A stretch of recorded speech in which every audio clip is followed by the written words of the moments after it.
В октябре текущего года на подстанции БЗИП-220 произошла авария. В один из установленных здесь трансформаторов ударила молния, после чего без электроэнергии частично остались Гагарский и Гудаутский районы.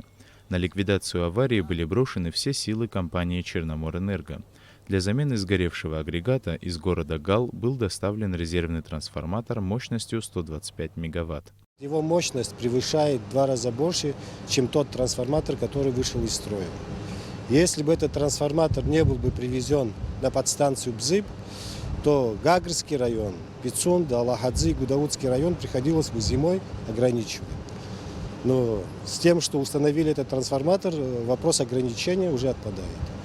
По словам специалистов, транспортировка и монтажные работы по установке резервного трансформатора была сложной задачей. Работы велись в течение 3 недель. В них были задействованы в общей сложности до 200 сотрудников Галского, Сухумского и Гагарского филиалов РУП «Черноморэнерго». Самое сложное было это перевозка, установка, потому что все навесные элементы собираются здесь на месте на подстанции. Плюс заливка масла.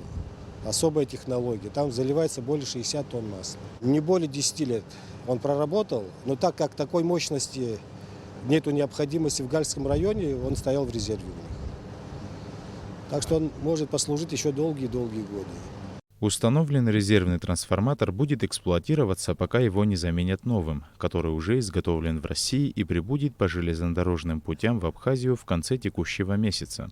Новый трансформатор мощностью 125 мегаватт был закуплен за счет финансовых средств Российской инвестиционной программы. Место для его установки уже подготовлено. Для проведения всех необходимых работ по вводу в эксплуатацию нового трансформатора понадобится более 2 месяцев.